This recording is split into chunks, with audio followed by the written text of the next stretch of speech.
Queridos, a pregação do Evangelho parte de um silogismo, parte de um paralogismo ou parte de um sofisma. Entendeu? Silogismo é um raciocínio lógico. O paralogismo é um raciocínio ilógico. E o sofisma é um raciocínio falso, uma argumentação falsa. Venha comigo rapidinho. Atos no capítulo 14 diz assim: e aconteceu que chegando na cidade de Icônia, da Icônia, Paulo e os seus companheiros, nas sinagogas judaicas, eles pregaram de tal modo que multidão creu. E alguns judeus ficaram movidos de inveja e incitaram toda a cidade contra os apóstolos. Então você observa-se que a pregação do Evangelho ela é essencialmente expositiva e argumentativa. Entendeu? A exposição da Escritura é que leva as pessoas a se converterem ao Evangelho. Mas a argumentação do pregador é que vai convencer a pessoa. Entendeu? Porque a pregação, ela nem sempre é aprazível. Às vezes ela confronta com as pessoas. Observa aqui que alguns judeus movidos por inveja e por ódio, se rebelaram contra os apóstolos. Então a pregação ela é expositiva e argumentativa. E a argumentação do pregador não pode ser aquela argumentação dissuasiva, porque a dissuasão é nociva, é desrespeitosa. É isso? É desrespeitosa. A dissuasão fere a laicidade, fere o sentimento religioso das pessoas, né? Ela fere a liberdade de expressão religiosa das pessoas. A pregação ela tem que ser expositiva, argumentativa, mas a argumentação tem que ser persuasiva, não dissuasiva. Veja o que diz aqui o texto no capítulo 18, versículo 28, do mesmo livro de Atos. Diz assim, porque com grande veemência convencia publicamente os judeus e persuadia pela Escritura que Cristo é o Senhor. Então você observa aí o poder de persuasão. Entendeu? Paulo, além de uma boa oratória, de uma boa retórica, ele tinha um poder de persuasão. Entendeu? O poder de a persuasão, sim, a dissuasão, não. E você observa-se que a pregação do Evangelho, ela parte sempre de um raciocínio silogístico. O que é um silogismo?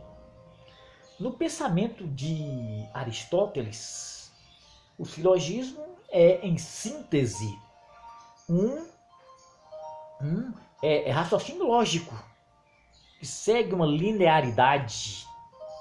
E o silogismo pode ser dedutivo ou indutivo. O método dedutivo é aquele que se deduz. A dedução parte de uma premissa maior para uma premissa menor e a conclusão é lógica. O método indutivo parte de uma premissa menor para uma premissa maior e a conclusão é lógica. Vamos dar um exemplo clássico aqui. A salvação abrange a todos os homens, né, que creem no Evangelho. Olha bem, a salvação abrange a todos os homens que creem no Evangelho. O irmão José crê, logo ele é salvo. Entendeu o que é uma dedução, um método dedutivo? E a indução é ao contrário, parte do menor para o maior. entendeu? Do maior para o maior. Então a pregação do evangelho, ela parte sempre de um raciocínio lógico. Entendeu? Lógico. E queridos, e a pregação do evangelho, homileticamente falando, ela tem uma estruturação, além da sua elaboração, além da sua divisão, ela tem uma estruturação que são os seus elementos constituintes. E quais são esses elementos? A pregação do evangelho ela tem que ter um texto, o pregador tem que ter essa consciência, ela tem que ter um texto básico, tem que ter um título, tem que ter uma introdução, um desenvolvimento e uma conclusão. O pregador vai ter que introduzir o texto ou o título, vai desenvolver e vai concluir.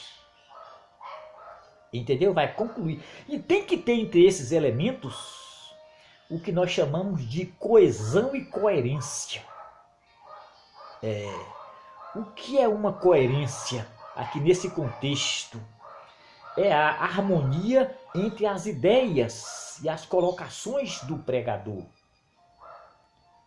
E a coesão é exatamente a concordância entre esses elementos que constituem o sermão. A sua tese, se tiver uma tese, às vezes tem uma tese, tem um título, a introdução tem que harmonizar com o desenvolvimento e com a conclusão. Isso nós chamamos de coesão. E quando uma pregação não tem coesão e não tem coerência, ela deixa de ser uma pregação que parte de um silogismo, de um raciocínio lógico, e ela passa a ser uma pregação com base no paralogismo. O que é um paralogismo? O paralogismo é um raciocínio ilógico. Vamos ver aqui a etimologia da palavra, né? Paralogismo. Para é um desvio. E logismo, raciocínio. Então, em síntese, um paralogismo é um raciocínio ilógico. E uma pregação, quando ela parte de um raciocínio ilógico, você observa que ela não vai ter o poder de alcançar o cerne do ser humano. Ela torna-se uma pregação improdutiva, estéril, porque parte de um paralogismo. Uma pregação paralógica é uma pregação falaciosa, prolixa e vazia. Pelo menos em termos de conteúdo bíblico, é vazia. Entendeu? E você observa nos dias atuais aquelas pregações que são paralógicas. Quem faz esse tipo de pregação geralmente é aquele pregador academicamente despreparado. Não é isso? Despreparado academicamente, não tem uma certa formação teológica. E o ouvinte percebe logo que trata de alguém desqualificado para o exercício do ministério da pregação. Alguém que não tem um certo poder de persuasão na sua fala, ele não tem um bom oratório, ele não tem uma boa retórica. Entendeu? O barulho que ele usa mata a hermenêutica. O barulho que ele usa mata a oratória.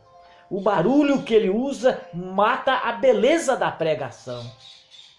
Ele confunde o barulho com unção. Ele acha que o barulhento ele é o ungido de Deus. Ele tem um conceito totalmente distorcido de pregador ungido. Entendeu? A palavra unção ela vem de uma raiz latina, né? Ungere, que quer dizer untar. Untar, ou seja, você colocar óleo em alguém. E aquele óleo que você coloca em alguém, aquele é um ato simbólico e profético. Simbólico e profético.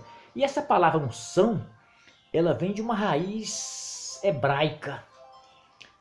Machia, lá do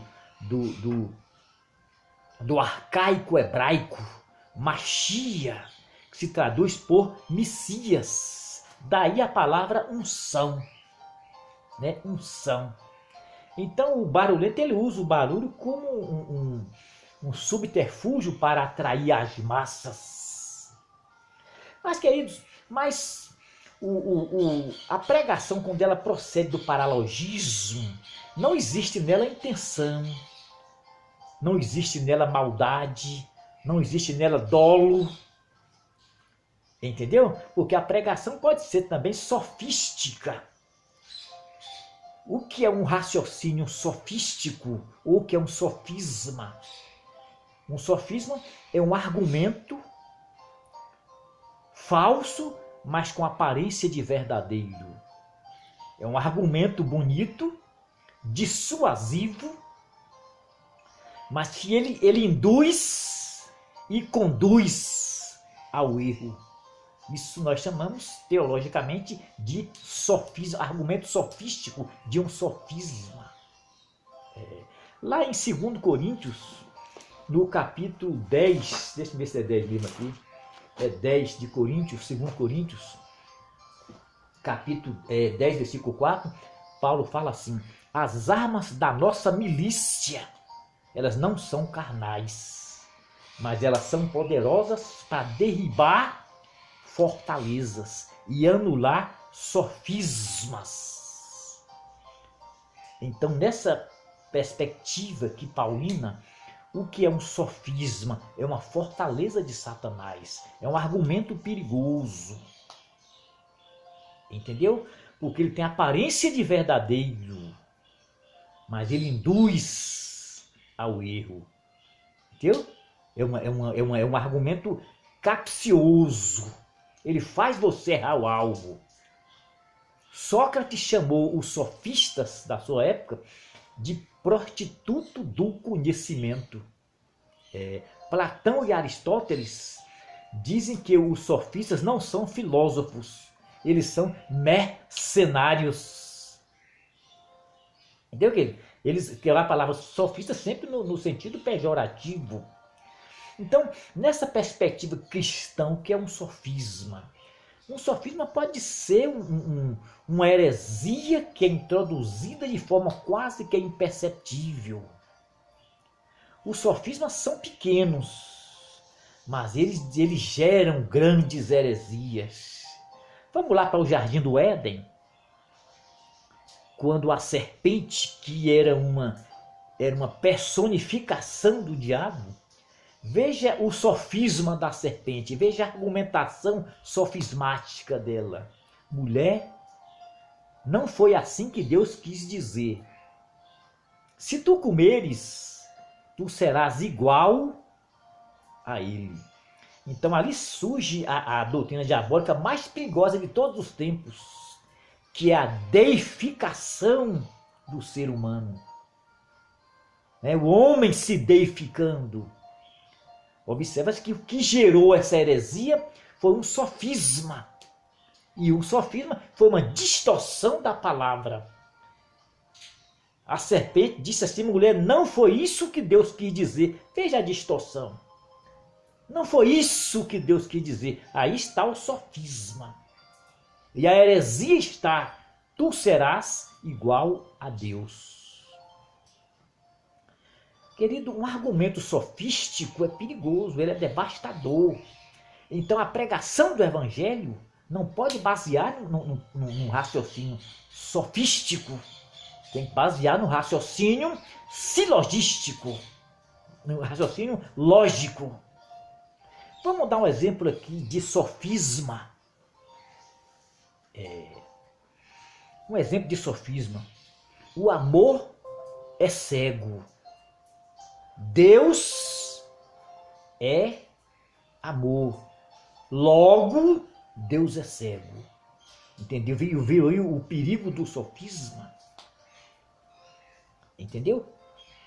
O perigo do sofisma. O sofisma, às vezes, a pessoa absorve aquela mensagem impregnada de sofisma de forma quase que imperceptível. Às vezes, a distorção da palavra, a deturpação do que Deus falou é quase que imperceptível. Entendeu, querido? Quase que imperceptível. Então, a pregação do evangelho, ela é essencialmente silogística. Ela se baseia em um raciocínio lógico. Nada de paralogismo e nem de sofismo, e sim de silogismo. Entendeu, querido? Que Deus, em sua graça, possa te iluminar e que você absorva melhor este conteúdo.